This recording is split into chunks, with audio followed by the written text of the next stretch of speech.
Not unmuted, we are now. All right, so I'll just say, we just called the meeting to order of the Board of Commissioners. The first item today is the approval of the agenda. Are there any changes to the agenda?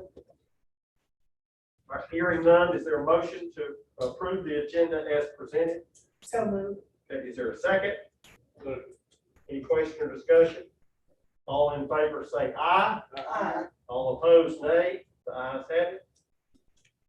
Next is the approval of the minutes. You have a copy of the work session minutes from July the 13th. And then the public hearing minutes from the agricultural district ordinance amendments. Well, we held that on July 20th. And then we have our regular meeting minutes from July the 20th. Having a chance to review those in advance as distributed by the clerk. Are there any corrections or changes? And if not, is there a motion to approve? I'll make a motion. Second. Motion and a second. Any other comments or questions? Not, all in favor say aye. Aye. All opposed, nay. The ayes have it. Chairman's report. I don't have anything at this moment unless something comes to my mind. Let's start with Commissioner Strickland today.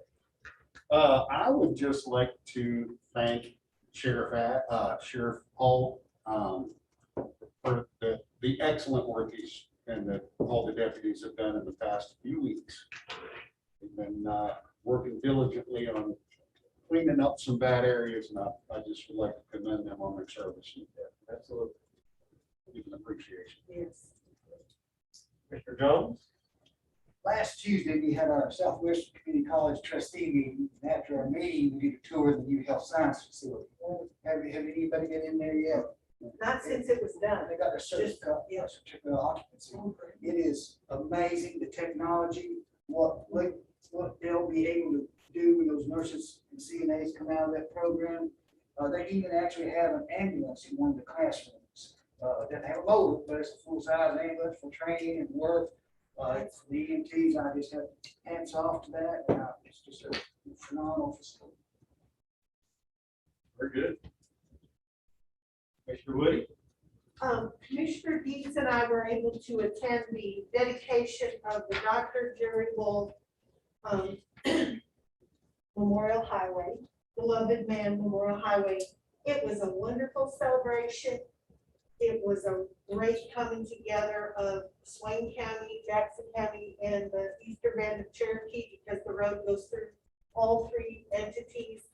And it was just a wonderful celebration of a person who has impacted our community in a very positive way.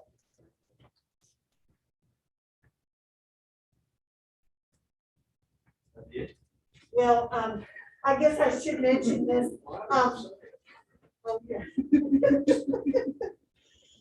I have the honor of serving District 17, which is the 7 western counties. I was selected today to serve again with the North Carolina Association of County Commissioners. So I will be serving our 7 western counties on that board of directors, and I feel privileged to do so. Congratulations. Well, thank you. Thank you. Mr. Deeds. All right. Brings us down to our county manager, Mr. Adams. Yes, sir. No formal report today, sir, but what I'd like to do is talk about the last Thursday, the governor had a press release and an announcement in regards to new CDC guidelines. As you probably are aware, not only the state of North Carolina, but really the entire nation really has increased in transmission rates in the past month. In response to that, the CDC has issued new guidelines, one being that it is recommended that all persons indoors in public spaces wear masks. So that's what you see us doing here today. And that they wear masks in areas where the transmissions, they have color codes, transmissions are orange and red. And what I wanted to do is to share with the board today. I had emailed out information to the departments, but also CC or blind CC commissioners. You have a link to the CDC website. And so this is really the data tracker that really at this point, our health department and also the state of North Carolina utilizes. If you go to the state of North Carolina's website, it's generally about sometimes a week behind, if not 2 weeks behind. So I always recommend that everybody utilize the CDC's data tracker. And this is, it's very easy to sort through. You can sort by state and then also by county. And then obviously as you scroll down, what they do is they have our color codes in regards to blue being low and high being red as far as rates of transmissions. And so you can see for Jackson County, which is highlighted there, it just does provide specific data. And I won't go through it, but if you go through Jackson County, it does talk about our percent of population that's vaccinated and just breaks it down by census data and so forth. But the other thing I want to point out to everybody is included also is a time-lapse tracker, which is extremely interesting. Because with that time-lapse tracker, it'll show you the last 30 days. So what I'd like to do is first of all show everybody the nation. And so right now you can see it's showing the nation, and the majority of the nation is in the high or the red portion of high transmission. But this is as of August 1st. So I'm going to hit play here, and then let's just watch the nation, and then we'll zoom in a little bit on North Carolina, Jackson County. But just real quick, what it'll do is it'll give you 30 days worth of data.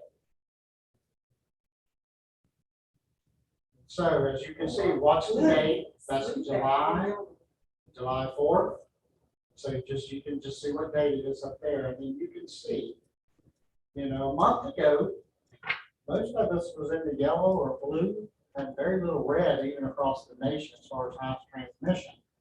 What is interesting, we did have July 4th, if you start paying attention to around July 14th to July 18th, you'll really start seeing, this is 10 to 14 days after outdoor gatherings and so forth, like that celebrations, you can start seeing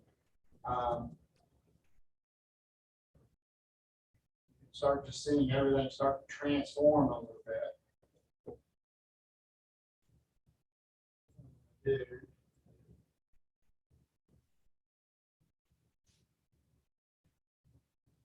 Get us in a little bit closer to North Carolina. As you can see, just everything really starts turning red in the last 2 days. And then what I'm going to do here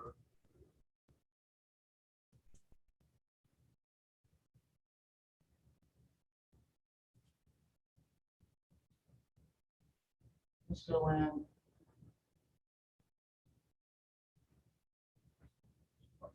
That's good.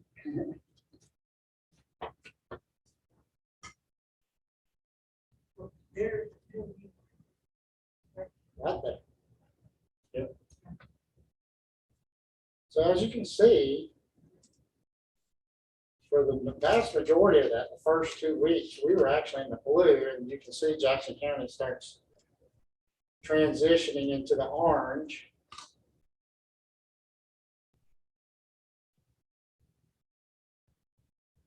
So again, you can see the Haywood, Transylvania.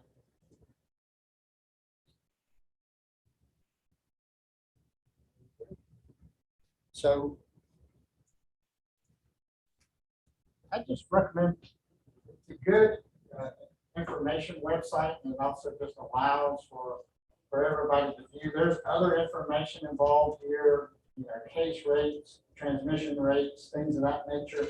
I'm not going to spend any more time on this website, but I recommend if you're interested in not only how Jackson County is doing, or the state, southeast, and the nation, just go and look at this website. And so under the CDC guidance, everybody in orange or red should be wearing masks in public places and indoors at this point. And it's kind of interesting, there's some additional employer mask guidance that you may or may not have heard that the governor has chosen to move forward with in regards to this guidance from the CDC. The guidance from the CDC is basically recommending that employers require employees to report vaccination status. They recommended employees who are not fully vaccinated should be required to wear face coverings indoors, maintain physical distancing from others, and get tested regularly. And if you pay attention to what Governor Cooper did, was he did that for all state employees that fall under his direct control. He instituted that policy. So ultimately, this information was provided to all departments. What is currently where we're at right now is recommended that all county employees wear masks indoors in public spaces, but at this point, it's not recommended or required for them to wear a mask in their personal space, personal workspace and things of that nature. So, Mr. Chairman, that's really just wanted to provide the information to the board and give you access to some information. Any questions for our manager? How about our employees? Do we know how many been vaccinated? We do not have an official count, no, sir. But we have not gone and, I can't legally access that from the health department. Because of HIPAA regulations. So in order to know that, we would have to require them to report their status.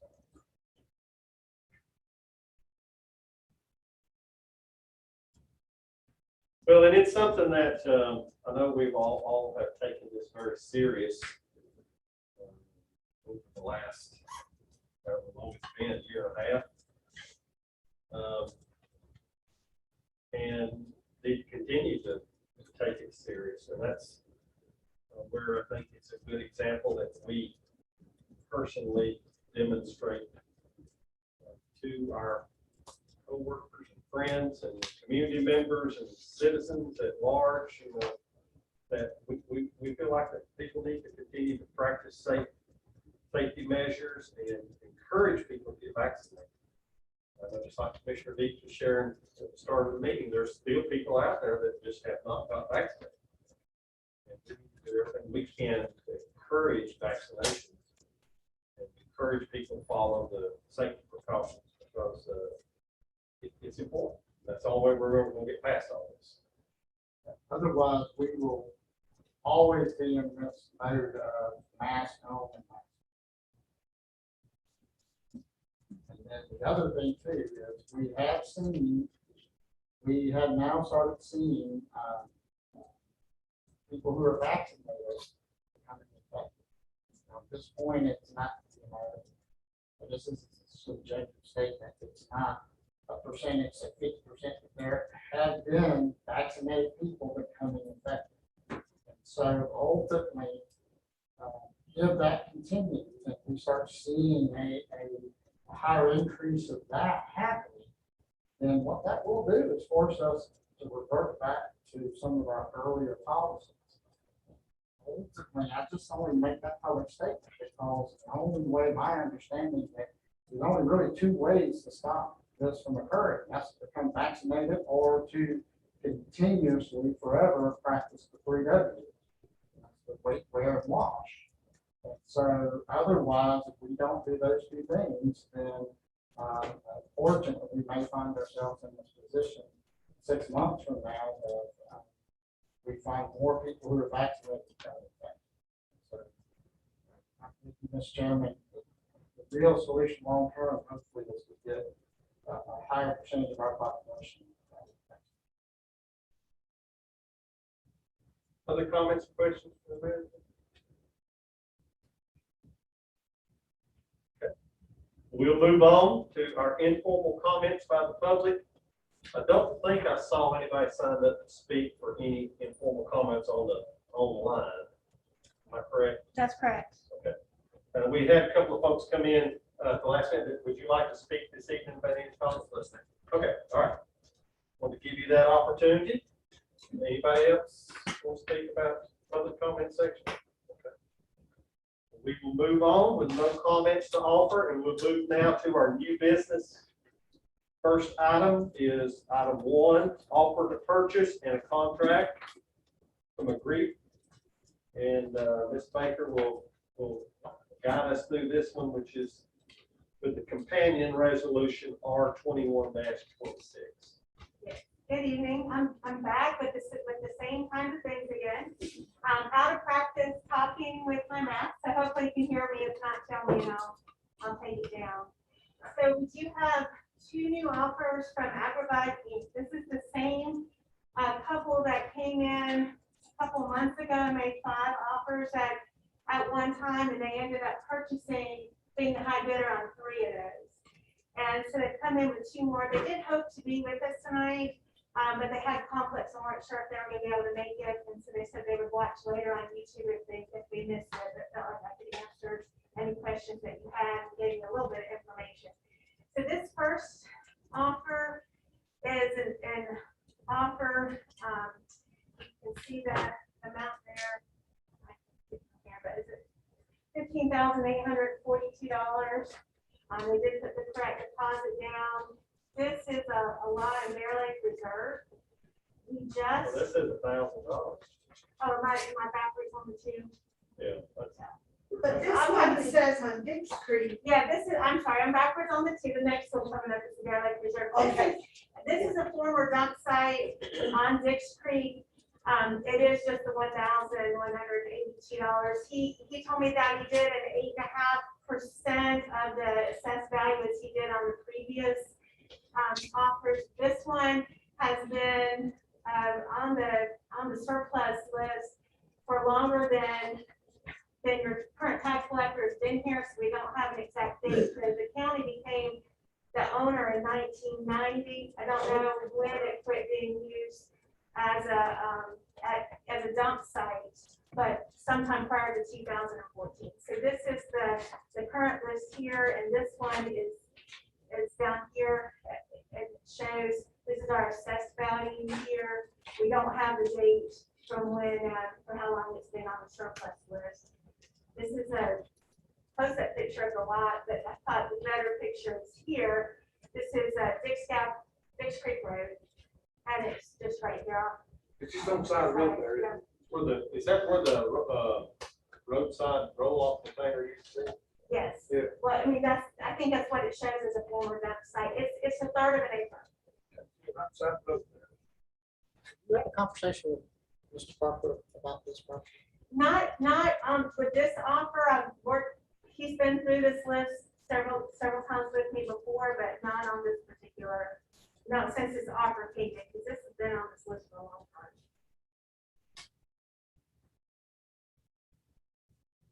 Do you have some questions you'd like to? Yeah, I'm sorry, Heather, I wish I would have, because I'm actually familiar with this site, and this is something that Chad, Mr. Parker and I have been looking at. And so I would request, unfortunately, that we delay the board delay action. This was right. I mean, I don't know that people tell you, but do you have any idea what you wanted with that third of an acre? I mean, it's kind of small. From what he's told us before, if you remember, before he gets them and hopes to sell them. His comment, about this is it didn't have water and septic, no well or septic, and no, right, yeah. And it's been on the list for a long time. Yeah, that's what I was. Well, let's table this one and allow our manager to follow up with some questions. Take it up at a future date. The second one here is the one that is on at Bear Lake Reserve, and it is the 842. We just foreclosed on this. They were interested in getting at the foreclosure sale, but the timing didn't work. They were just too late on the sale, so they waited until we formally took title of the property and then put in the offer. And it's up here as well. You can see the date, which is July of 2021, of the offers for full cost. And it was just what you would have had to bid at the foreclosure sale, and that would have been the end of it. But because we own it, if he understands now, it does have to come through the upset bid process. It is, this is the tax part that shows it close up, but again, these pictures show it better. It's here at Bear Lake Reserve. The driving range is here, and the tennis courts are here. If you're out there, you've been familiar with those, and it's sitting here at the end of this group. And then here it is in conjunction to the lake. Oh, it's down at the bottom. This is the lot I here. see. Yeah. Is this a lot that, was originally, created for a residential purpose? I think it's a residential lot. As far as I know, I don't know that it's not, because if I go back here, you can see there are a couple houses in the Okay, area. yeah, I see Yeah, that. And in this case, I know in some private communities, there are HOA fees, and I know we've dealt with that where we have foreclosed on properties, and I know, I talked about that before about our responsibility to pay HOA fees, and because those assessments are statutorily, and how much are there fees on this one? There are, it's one of the things that he mentioned here, and I was gonna mention to you as well. He mentions that the HOA fees are high. There's no well or septic on this property, and it's very steep. Those are his comments. Yes, we've already been contacted by the association here. I spoke with Ms. Fox and with Mr. Adams, and it's, the best way I can say it, it's a great area. As I told them that fortunately there was an offer already on the property, and it looked like it would move forward and they would have somebody to pay, but that we were not going to participate in that at this time.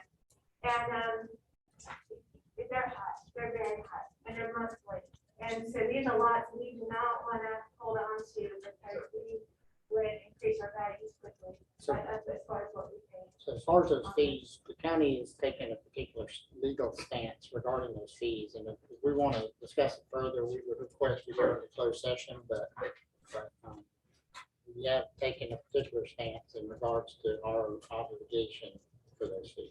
But I did let them know we had an offer, we would see what happened. Of course, it has to go through the upset bid process.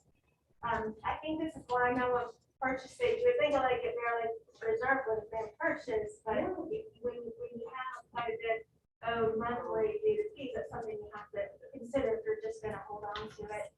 And, so maybe, well, I'll be curious to see if we get any upset bid if it moves forward. And I mention it for a couple of reasons. One, obviously, we don't want to pay. And here again, that's a whole separate conversation. But second to that is, in most instances, most of the time when people purchase property, they usually go through a real estate firm. And in this case, in a development. And so the realtor would share with them that there are HOA fees, and there's things that are connected to this property that's a little bit different than your average piece of property that you buy out in just a residential area.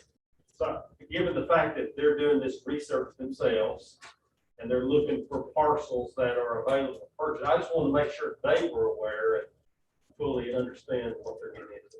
Yes, they're pretty savvy with this particular couple. They've done several, but I was glad also to see that he listed that as okay. one of his concerns about the lot. Heather, when was it assessed at 200,000? But then this January of 16. What is that?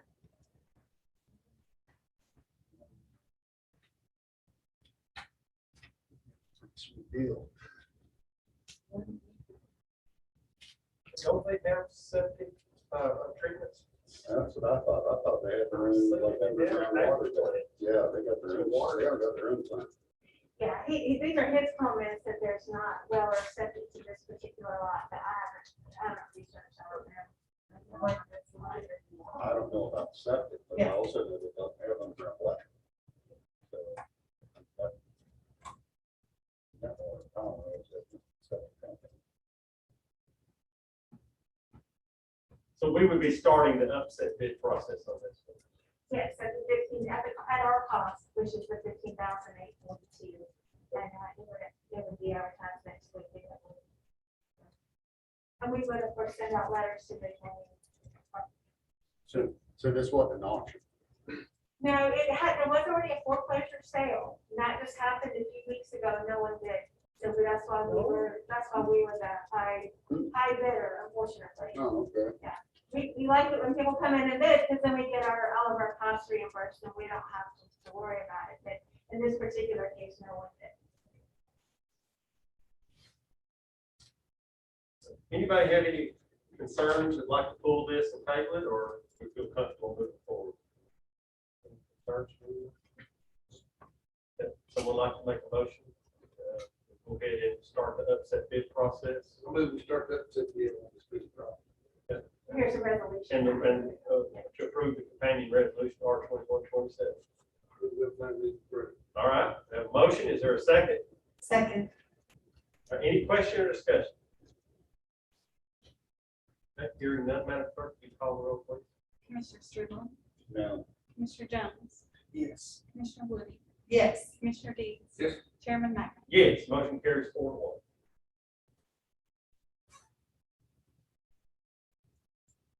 Okay. Next is item 3, the Register of Deeds refund. Here again, this is something we've done before. It is, yes, and this one is for a refund of $350. The original deed is here that had the excise tax on there too much.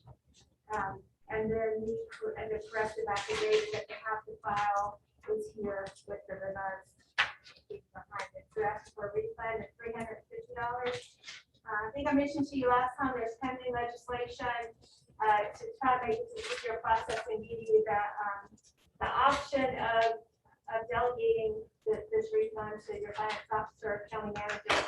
I did check just because we had this one come up, and that legislation did pass the House and it did make crossover. It just hasn't been taken up in the Senate yet, so. Maybe by the next time one comes around. And then as usual, your clerk considered the law here for you, information on the statute, they comply with everything for the refund.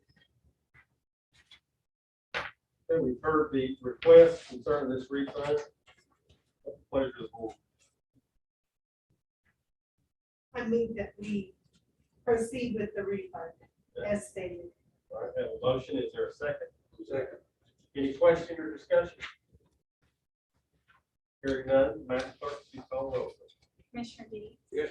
Commissioner Woody, Yes. Commissioner Jones, Yes. Commissioner Stridley, Yes. Chairman Mack. Yes, motion carries.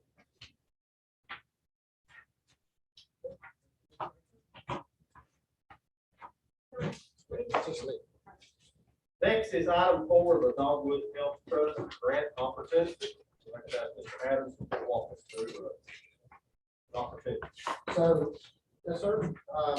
First things, which you do have included in your packets, and information that I actually provided, I believe in our manager's report last meeting. But ultimately, this opportunity has recently become available in the last few weeks. You can see the title, it's called ARPA Advantage Affordable Housing Funding Opportunities. And basically, the Dogwood Health Trust Fund, what they're attempting to do is they're attempting to partner specifically with counties and municipalities in order to match and try to basically double their Dogwood funds, but also give opportunities for counties and municipalities to double their funds too. So if you sit there and take a look, this second paragraph here, you can see that the ARPA Advantage grant will provide a total of $10 million to support these collaborative efforts. You can see that they go down to the next paragraph. They're particularly interested in projects to draw additional funding from sources beyond the American Rescue Fund and collaborative that include multiple partner organizations. So if you look at purpose at a glance, again, to capitalize American Rescue Act funds. And then if you look at the funding available, they're looking to consider grants ranging from $500,000 to $2.5 million. Ultimately, if you look at the requests themselves, that can include pre-development, infrastructure, construction costs, land acquisition, and capacity building. So I want to just really point that out because for those of us and probably you as board members that have been involved in acquiring grants for brick and mortar are very rare and in between. You know, you can find smaller grant amounts that will help you with sometimes with operational. The people that are here today will tell you that most nonprofit worlds are living annually trying to find these types of smaller grants to help them operational, but extremely rare to find potential brick and mortar grants out there. And so ultimately, if you scroll and go to the next page of this opportunity that came out, you can see that the priority will be given to proposals that promote. And what I'll do is I'll go to the second bullet point there. And it says, programs that promote supportive housing, permanent and transitional for at least one of the following: persons with mental, physical, or developmental disabilities, domestic abuse survivors, children aging out of foster care, and persons being released from incarceration. So ultimately, when you look at these areas, when the county, when we read this opportunity, there are two programs that have been in the works, groups that have been working for multiple years now to try to develop housing opportunities for domestic violence survivors and also for the homeless program. So specifically, we're talking about the Center for Domestic Peace, and we're talking about the HERE program. So today we do have, I've invited Mr. Wes Myers, who's the Executive Director for Center for Domestic Peace, and also Bob Cochran, who is the Director of our homeless program, homeless services. And so ultimately what has been occurring in the past couple of weeks is we have partnered with our Southwestern Commission, our Council on Government, Russ Harris and Becca Scott. They've been kind enough to provide us time to start helping us pull together the potential grant application itself. I've been working directly with these two organizations to talk about any future particular needs. And really what we're talking about is these two organizations, their need for brick and mortar, which really are the shelters themselves. So we are talking about a Center for Domestic Peace shelter, and also a shelter that could potentially provide service to our homeless population. And so ultimately, this was something that, if you recall, with our ARPA funds months ago, when I was coming before this board and just giving you information at that time, we had gotten information from the federal government that the ARPA money's coming down. If the counties chose to use them for human services purposes, then that would automatically be associated with COVID-19. Meaning, when you have mental health issues or mental health issues or substance abuse issues and things of that nature, they automatically associated that to be heightened or exasperated by COVID-19. And that's the reason months ago I was coming forward the board saying a portion of these funds, hopefully we could figure out a way to use human services. So at this time, with this opportunity coming out from Dogwood Health Trust, I believe it is a real opportunity for the county to partner with Dogwood and also partner with these two organizations to make significant strides towards the build out of these two types of shelters. So for today's conversation, and again, I do apologize this happening as quick as it's happening, but this is being driven by the grant process itself. Our process, just so you know, it's planned to come before the board August 10th and start this process for us to be dealing with this for the next 3 to 6 months. But we did not realize that we were going to have such a significant one-to-one opportunity presented to us. So for today, what I'm attempting to do is I've asked both Wes and Bob to come to the board, and I've handed out to you basically summaries. These are the actual summaries that would be in the grant application itself. And just a reminder, the grant application is due August 16th. But before they go through the summaries, I've asked each one of them, and Bob, I'm throwing this on you last minute. I do have your website up. I just want to talk a little bit about your functions before we jump straight into the grant application. The same thing. But ultimately, what we're looking to do is just provide you the information that would be in the grant application. If the board wishes to proceed forward at the end of this meeting, I would request that you recess this meeting. And if you choose to do so, we got to remember to do that, recess this meeting till August 10th. because August 10th is when we will be in a position to come back to you with a lot more details about the physical shelters themselves. We're not prepared to talk about in a public forum today the locations and the specific details of the shelter. We're just not ready to do that. You will be on the 10th? On the 10th, in a public forum, you know, we're going to go into closed session today, Commissioner Deeds. So in a public forum today, we're not ready to discuss the physical locations in the buildings. But by the 10th, yes, sir, we will be prepared to have a public conversation about that. Yes, sir.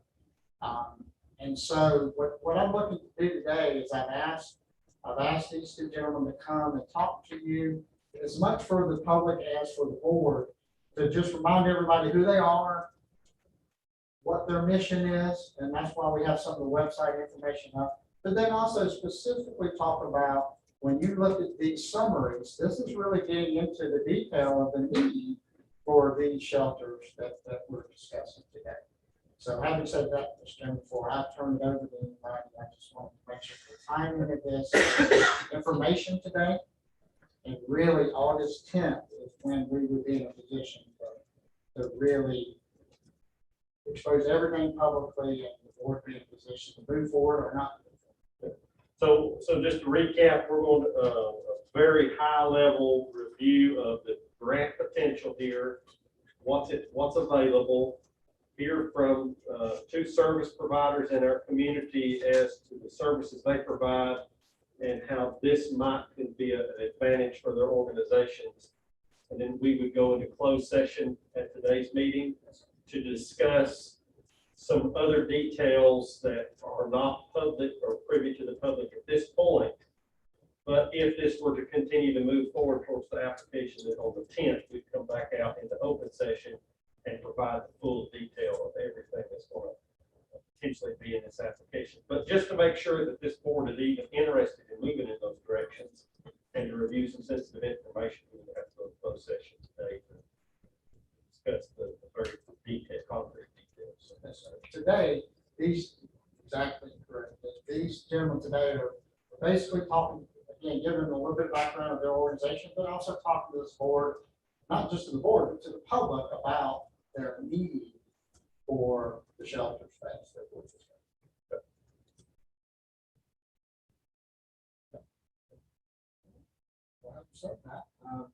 The first person I'd like to introduce is, we do have Mr. Wes Myers. He is Executive Director of the Center for Domestic Peace. And again, what I'd ask Mr. Myers to do is, we do have the website up here. I would encourage the public to go to the website and explore, find, read as much information as they can. But Mr. Myers can just go over a couple of things about who they are and what their services are, and then jump to the write-up that talks about the detailed needs of the shelter space.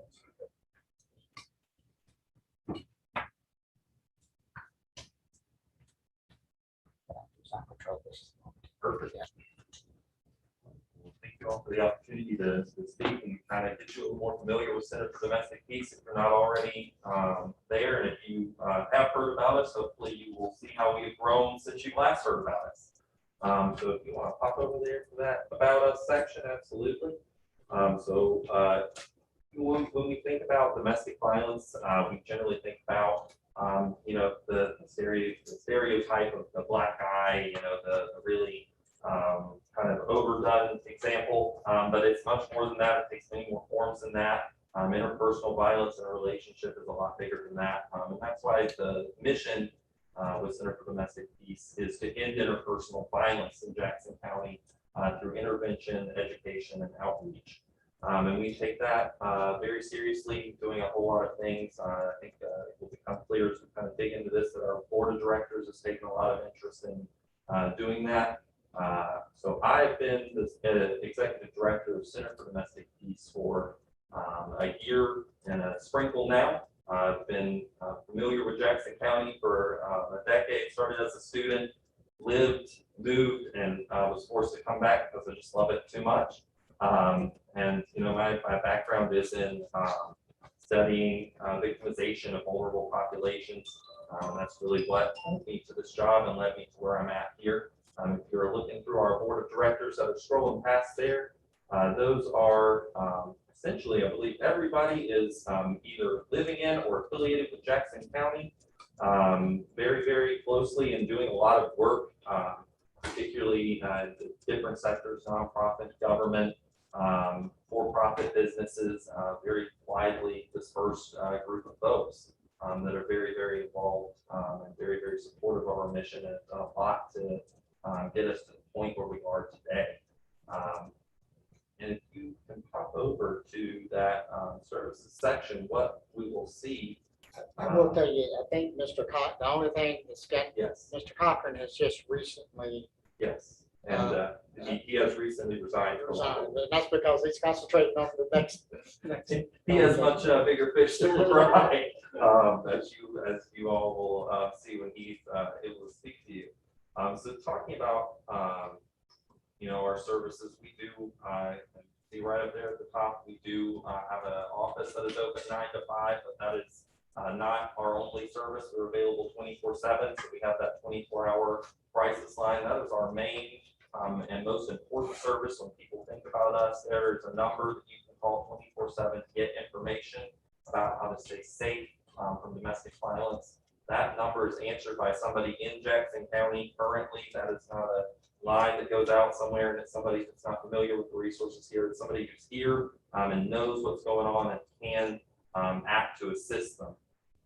The second thing you see there, which is really why we're coming to this meeting, is the emergency shelter piece. Currently, we clearly do not have an emergency shelter for domestic violence victims in Jackson County, and we work through multiple different means to get those individuals who request shelter in the shelter, be that through surrounding counties, in particular, Reach of Macon County has contracted with us and receives funding from multiple sources for Jackson County residents in particular. However, that strain on them is quite extreme. They are at their max at almost any given time that we call them. And it is also a strain on the residents of Jackson County who are those survivors trying to get there, get back for work, or get back for childcare, or get back to their child's school. So we had to do quite a few things to make that emergency shelter component that we try to offer feasible for those clients. Sometimes to that client's detriment, unfortunately.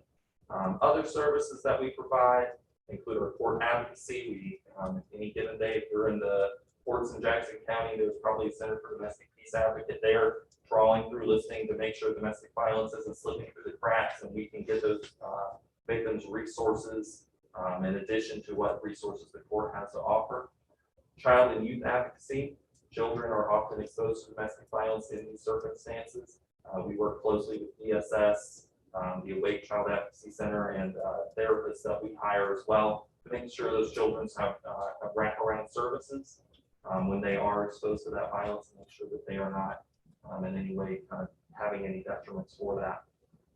And because of all the variety and diversity in Jackson County, we do offer many different services, language services, disability services, and we've recently begun to add prevention and community education through an outreach, a dedicated outreach program, which we are super excited about getting into Jackson County schools and the Department of Public Health curriculums. So we are actively working on that and getting that in place. So that leads me really to the proposal that's in front of you, which is talking about the emergency shelter and what that would mean for Jackson County. Jackson County has not had an emergency shelter since Reach of Jackson County shut down in 2010. We've not had a place in the county to shelter those folks who need it. They have had to go to other places. Fortunately, Reach of Macon County stepped up and provided those services, provided everything that's on this list, as well as sexual assault and human trafficking services. They did a phenomenal job of that and still do a phenomenal job of providing those services in the emergency shelter. However, there is the issues, and I've described them in much more detail in this report, but the problems that are associated with having shelter located outside the county or operating in a hotel model, which we have done to some extent. So what we were expecting of the shelter, if we were able to build a brick and mortar shelter here in Jackson County, given the surrounding counties numbers, given what we've had in the past year in our calls, we would expect somewhere between 50 and 75 residents a year, adding up to around 1,000 to 2,000 shelter bed nights. So bodies in beds every night, which is a pretty substantial number, and a little bit of an alarming number when I think about it over the course of a year. It's really kind of terrifying to think that much, that there is that much need in Jackson County, but it does exist. We have, the data to back it up. We track our client calls and see who's in danger, and what their outcomes are, how they choose to get out of that violence. So that is our best estimate. And some would argue it's a conservative estimate just because not everybody calls. As soon as they see we don't have a shelter, they just decide not to call us entirely. So we don't know that number is, I would expect that number is quite a bit higher than that. So the final thing I want to talk about in terms of why it's so important to have that shelter.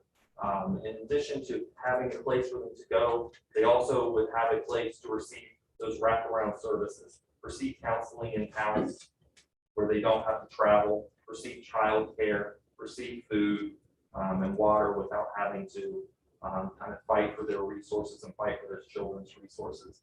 That safe space near people who can provide those wraparound resources is incredibly important for aiding in the recovery and eventual end to interpersonal violence in Jackson County.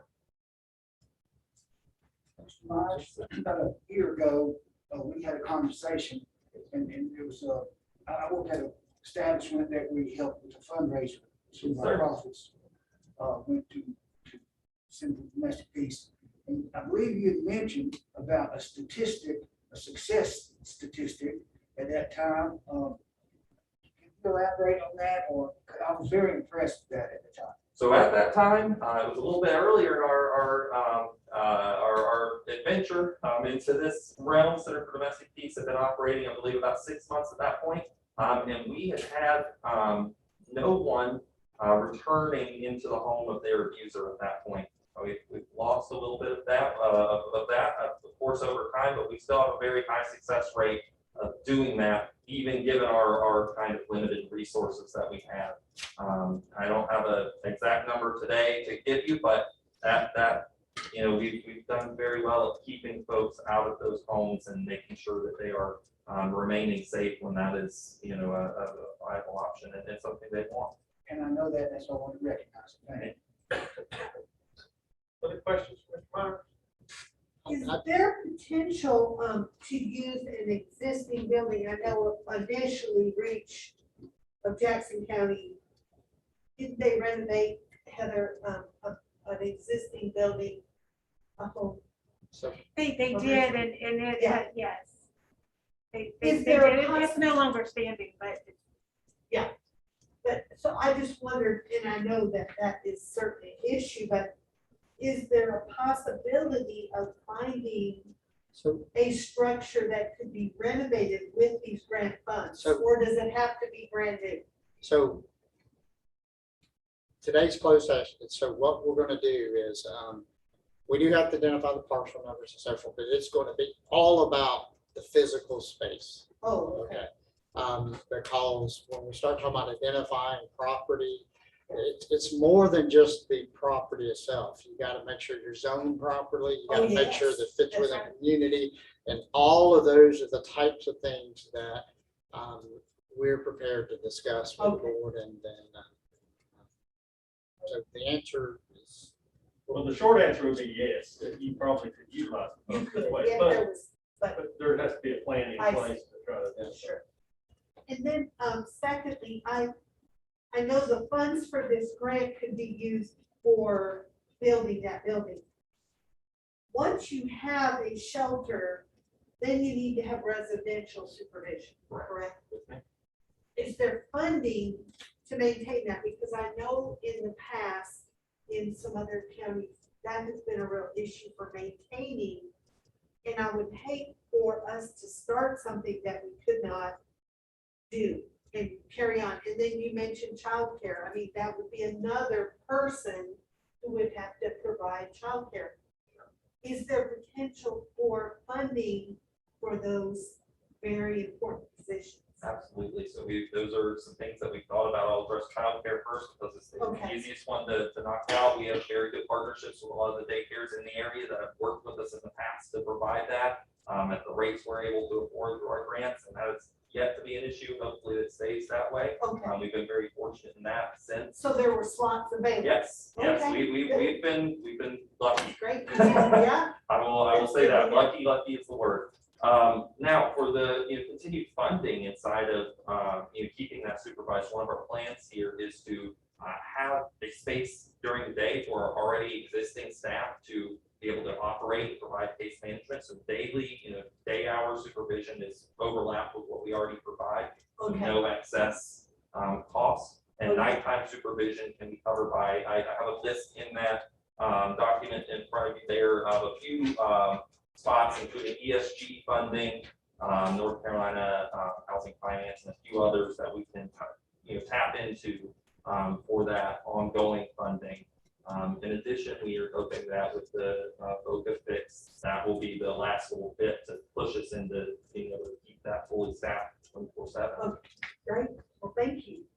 So that actually leads right into one of the things I wanted to point out for the public's information. How long have you been building your capacity as an organization? How long have you existed? How long have you been building your capacity? So Center for Domestic Peace was incorporated in 2014 and has slowly grown to the point where in the last year, we provided all the domestic violence services for Jackson County. And over that time, we tripled the size of our staff, or doubled the size of our staff, tripled the number of our programs, and really focused on a personal fundraising, developing capacity in that way, as well as diversifying our sources of funding, local foundations all the way up to federal grants now. As of October 1, we'll be the recipient of, I think, 4 different federal grants that support our cause. That's great. And that doesn't have, the reason I was wanting to point that out, this is not a new organization. They've been around for years and they have increased their ability to receive additional funding and have capacity to run programming and also to handle them. There's some organizations that would not even let you apply for 3 years ago, correct? Correct, absolutely. We have to, and I mean, our state Yes. funders have very strict protocols of what, we have to meet. The 50B statute in North Carolina says exactly what we have to meet to be eligible to receive any state funding. We have to monitoring every year to maintain that level. So we don't really have a choice to fall behind in our capacity building, which is, I'm sure, it makes me feel much better as well as everybody here. Any other questions for Wesley concerning his operations and sort of understanding what his service is in his community? We thank you greatly for Thank what you you do. so It's very impactful, it's very much needed. Yes. Thank you all for your support. Mr. Cochran? I think you're going to sort of do somewhat similar. Yes, sir. Share with us a little bit about here. Before I do that, you probably know this, that you saw it on the website, but your county attorney, Heather Baker, is the president of Center for Domestic Peace. I just want to recognize what a great job she's done in those years since 2012 when we first got the ball rolling. Really did a great job of building up and getting us a staff and getting up to full force. And please, if you might, tell us what HERE stands for. That was the first thing I was I going mean, I have that to question, I have that question asked more than any other. Yes. HERE is an acronym and it stands for Housing Equity, Resources, and Education. All right, thank you. And HERE was the primary respondent to Jackson County's request for proposals back in 2019. And Jackson County has had a long interest in addressing the needs of the less fortunate homeless among us, particularly the homeless. And here was selected by Jackson County to provide those services. The two primary goals of here is to keep anybody from freezing to death in Jackson County during the cold winter months, and more importantly, to help them into transition to permanent housing. And that's the goal that we're especially focused on, is to get people, not just the immediate need of emergency shelter, but get people into long-term permanent housing. So focus on that. So we were able to do that last year. We have 58 families transition into permanent housing this past year. And the year before that, we actually were at 61. So we've been gradually getting in the ball rolling toward that. Where we are now is we've always in Jackson County, we haven't had a brick and mortar shelter, and we've used a hotel model. And the hotel model has its pros and cons. It's a safe place to be for families and individuals. It's not technically in anybody's backyard, so to speak, so everybody's used to patrons coming and going from a hotel. You have the hotel staff who are already paid for to take care of that. You have privacy and safety in terms of private bathrooms and that sort of thing. And the overnight accommodations, overnight staffing. The downside of that is that it's a volatile price, volatile cost. They, from one year to the next, it went up 28%. And so we have to adjust, what we can provide and how much it's going to cost and so forth. It also is a fairly high level of accommodations for people, and it does have the potential of drawing people from outside of Jackson County to us, and that's something that I think we have to recognize as a consideration for anything that we do. Is I think that people of Jackson County are inclined to step up and help those in our own community that are homeless. What we don't want to do is become a resource for the region. And I think that's something that we're very aware of, and we want to be careful as we move forward.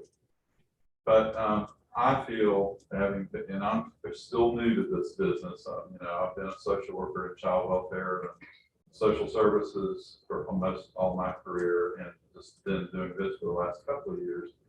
But we're learning about, and developing concepts about what would work and what would, be effective.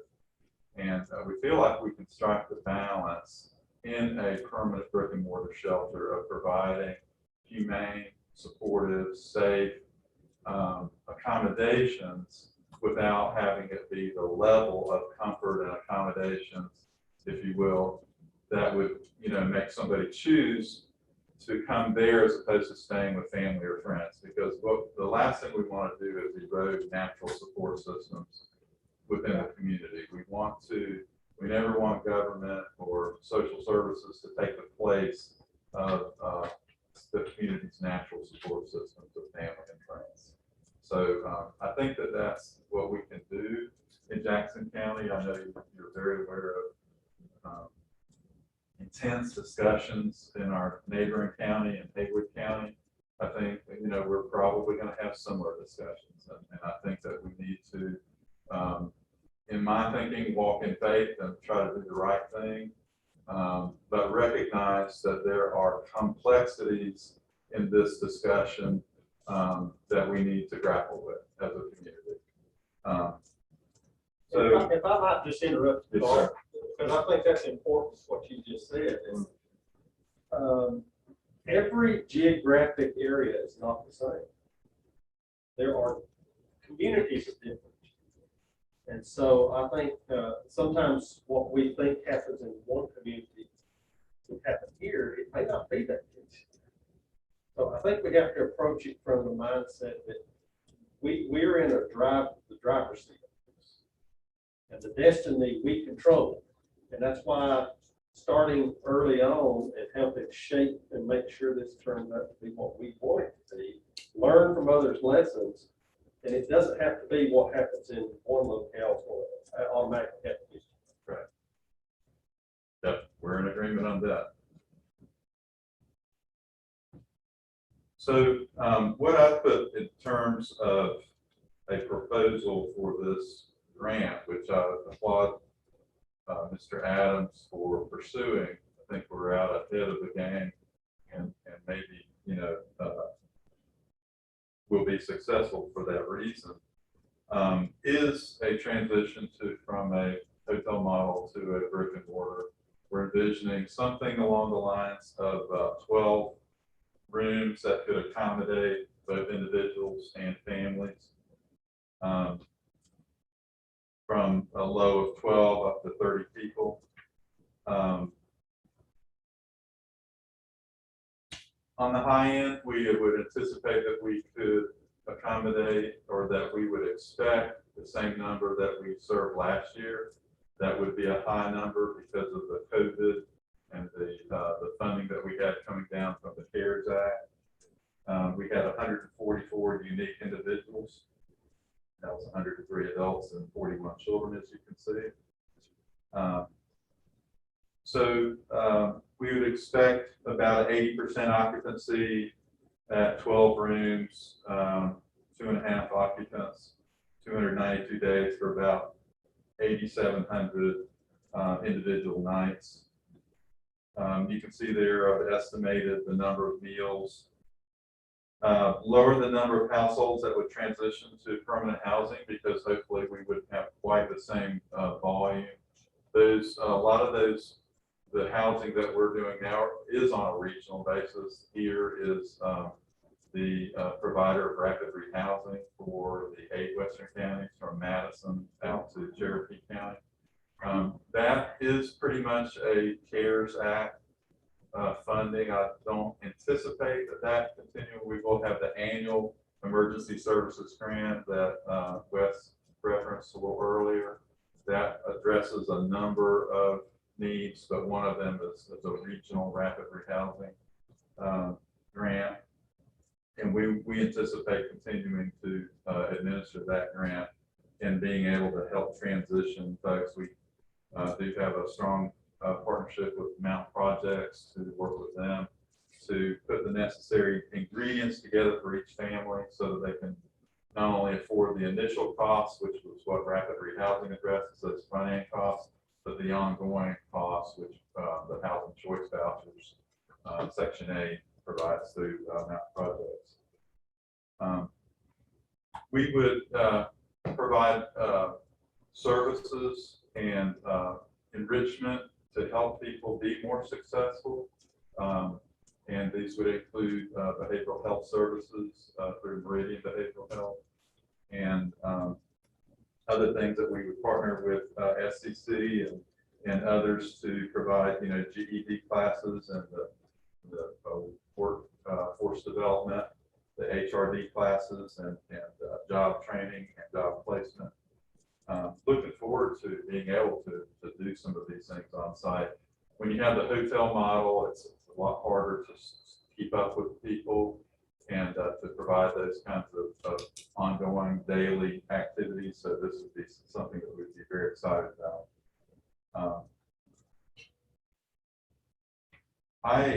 I will leave it at that and ask if there are any questions.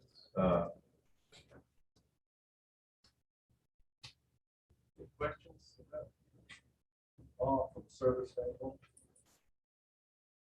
Again, I guess it's the same question that you would need to have a permanent residential staff.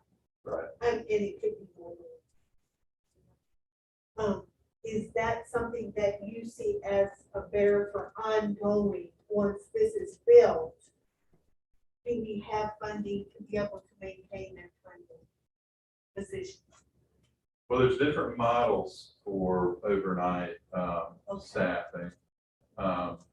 And I really don't know at this point, what particular model we could use or what, cross-section of models. Out in Murphy, for example, they've had the Holbert Johnson Friendship House in existence for over 25 years. And it's completely a church-run operation. When they have a leak in the roof, they call a group of ministers and they get together and they address the need. All of the food and all of that. Now, I don't know exactly, how they fund the staff, but it's a shoestring staff. It has been for years. And so I think that's on one end of the spectrum. And then the other end of the spectrum, as Wes mentioned, we have ongoing state emergency services grant funds and other funds that we would look to, but I don't know exactly what model. I think what we want to do, not only for the physical structure of the building, but for the daily routines and practices and programming structure, we want to do a lot of upfront homework and look at best practices and actually visit a number of existing homeless shelters that are considered to be highly effective and really not just recreate the wheel, but look at and see what the experts are doing and try to put together the best combination of what will work here and for our budget and our community. Well, and I think it speaks so well of you, Mr. Cochran, that you've had these 2 years of serving this population, recognizing that some of them are obviously not Jackson County residents, but you have already experienced some of the challenges, and so I'm sure you're going to address those as you move forward. Because I hear from community people a lot of support for brick and mortar, but the next sentence would be, it should be for people of Jackson County. And I understand their rationale. It's not that they're cold-hearted or anything, but they realize that this is a huge problem nationwide, and we can't solve that the whole nationwide, but we certainly can work to help those in our community. Let me ask, I know Commissioner Jones has a question or comment. A huge part of the success, I believe, that here has had has come from case management component. And it's one thing to provide a shelter space, but the same way that goes with what Mr. Myers does as well. But it's one thing to provide a shelter space, but it's another thing to provide the case management to work to help solve some of these problems and to transition and move people. So it's almost twofold. You've got the housing need, and then you've got all the services that go along with it. And I know you may not have this off the top of your head, but what do you have? Can you give us a sense of, when you look at the big picture, the whole of your budget, how much of your budget goes towards the housing component, and how much of it really goes towards the case services? Which one is the greatest? The staffing is not a small part of our budget, and it's one that we struggle with to some degree, because I feel like the expectation from the community and people that provide the funds want it to be for the shelter. And, nobody wants to fund overhead, in administration and salary. But I think that's an excellent point. I appreciate you accentuating that, because it is critically important if we want this to be more than a Band-Aid, if we want it to help transition people into permanent housing. Because what we're finding out is, and I hope you'll trust that I'm going to be honest, and I'm going to put the negatives in front of you just as well as the positives. We deal a bit with recidivism. And I was dealing with it's heartbreaking to work so hard to get somebody into housing, and then, a year later they're calling you up and they're being evicted, But my point is that that's the sort of thing that we want to do better. You know, we want to continually improve, and we feel really good that we're continually evolving. We're getting better and better at this business. We're mastering all the HUD regulations and forms and all the requirements for funding and reimbursement, because it's very technical. It takes over 50 pages just for one rapid rehousing placement, and that's not considering the street outreach, the emergency shelter, you know, all of those have their own sets of forms. It's complicated business. But to get back to your point, Chairman McMahon, that staffing is something that we really want to. I was looking at possibly partnering with other organizations in terms of peer support specialists that would go out and do follow up with people to help them, you know, make sure they're following the rules. And sometimes it's just so basic, you know, like not bringing in pets right away after you just signed a lease that said no pets. The very first week we've had people do that, you know, just simple things like that. I think the point that you made, you had an increase of 28% in cost of housing itself. Yes. And the fact that those are costs that are, like, when you pay rent, for example, when you're renting a home, you're paying rent, it's something that you don't own, and that's money you'll never see returned to you. But when you own something and you have a permanent location, it's an investment, and then that money is no longer gone forever, it's a return on your investment. And so you can't control the costs on these rentals. Right. But we can control permanent fixed costs. Mr. Jones? Is there a timeline on when a model for, potential model for facility will be or either narrowed down or selected? In a word, no. No, I think that we're starting the process, and I think to Chairman McMahon's point, the sooner we can finalize those plans and move to a brick and mortar shelter, the sooner that we can begin saving long-term expenses of, you know, paying ever increasing hotel costs. But I don't have a timeline for you.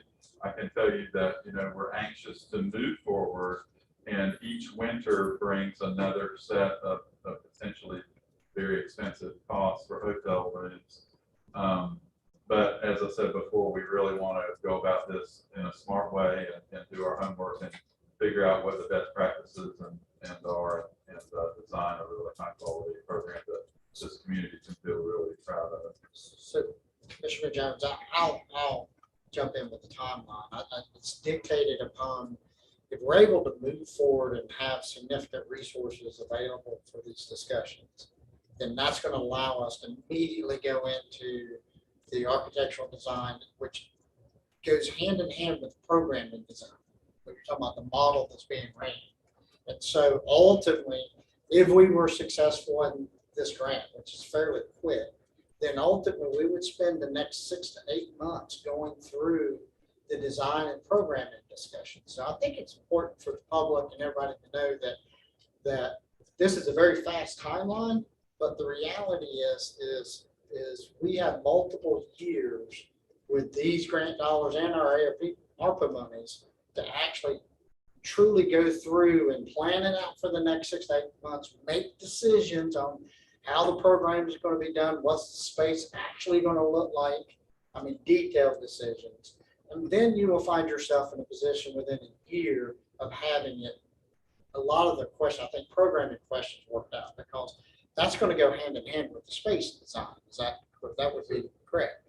And so we're also, just to let everybody know that these nonprofits are always in conversations about how to find additional funding for running their programs. So just because if we're able to move forward with some type of process as far as developing the space, there's going to be continuous conversations with state funders, with Dogwood themselves. There separate conversations being held with Dogwood outside of this grant opportunity that's being held with these individuals about the ongoing costs and things of that nature. And all that's going to be discussed and programmed and so forth the next 6 to 12 months. And just so you know, we're not talking about building or building something in 6 months or 8 months. It'll take us, best case scenario, we're 2 to 3 years out right now as far as having the doors open. So I'm just trying to make sure everybody understands, you know, this isn't something that you just decide August 10th and we're going to have a shelter open, 6 months later. There's a lot of discussions between now. Other questions for Paul? From service provider? One thing will just mention that Mr. Adams reminded me of is that the Dogwood Health Trust is taking the lead in Western North Carolina for some of the new managed Medicaid programs, and housing and personal safety are two drivers of health outcomes. And so we've been contacted. We were involved with their application, and I feel like there's probably opportunities there for Medicaid funding to participate in some of these programs. I do have one last question.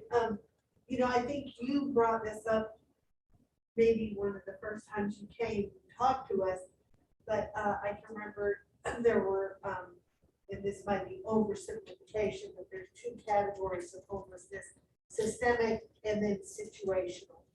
And that you said you were able through case management to help a lot of those with situational Right. homelessness, like Right. they lost a job or there was a family illness or whatever. Are you able through case management, do you see any progress made with those in this systemic homelessness who keep maybe violating rules and getting kicked out of the department, or like you say, give a pass, or Right. they damage something, or Right. is there ways that you're being able to help some of those? That's a big question. Yeah, it is, and I'll be the first one to acknowledge, don't consider myself an expert yet in the area of homelessness. I'm learning. But I do think that there are a lot of best practices. We have excellent leadership on the state level from the North Carolina Coalition to End Homelessness, and I really anticipate, actually one of their retired staff members is willing to be a consultant for us. Oh, And great. he has friends in Jackson County that he visits regularly. He's in Durham. And I feel like, we can get a lot of really good guidance. But yeah, I think that's one of the reasons we want to do some of that programming Okay. about, there's a Maya Angelou quote that says, we do the best we can, but when you know better, you do better. And so we hope to plant some seeds with people and help them to do better,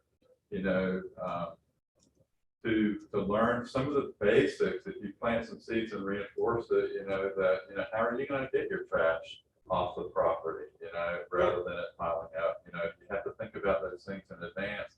And, if your boyfriend is not on the application, we need to anticipate that. Is he going to be part of the family? If he is, let's talk about that now. Because if he's not on the lease and he starts staying there and you're on Section 8, then you're going to lose everything. Exactly. So there's certain things I think we can help people anticipate, but we're learning and we're getting better at it. Month by month. Thank you.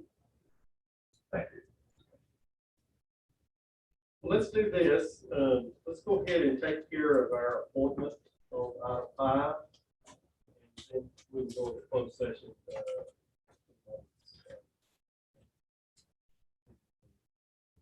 We did have a letter that came to us from Southwestern Community College recommending, is that Marty Harris to serve in the position of SEC representative on the Industrial Business and Industry Advisory Committee.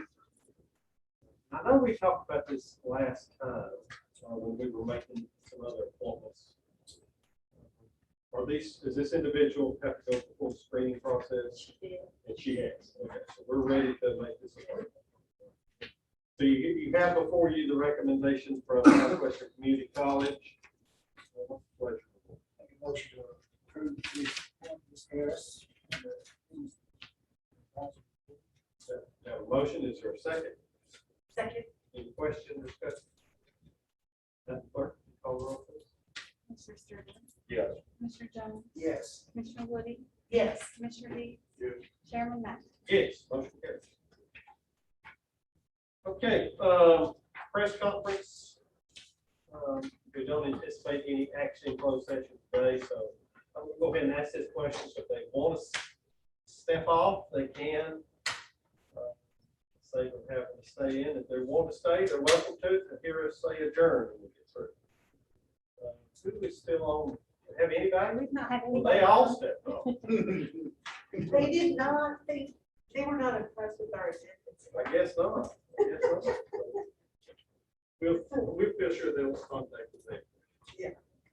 So at this time, I guess we do have closed session needs for real property. Is there any other items, Mr. Manager? This evening, Just real property. that was just the one, Yes, sir. and y'all have the PIN numbers to provide for those later that Yes, sir. may request them. So I would ask then that we go into closed session concerning General Statute 143-318-11A5 concerning real property. Is there a motion to do such? So moved. Is there a second?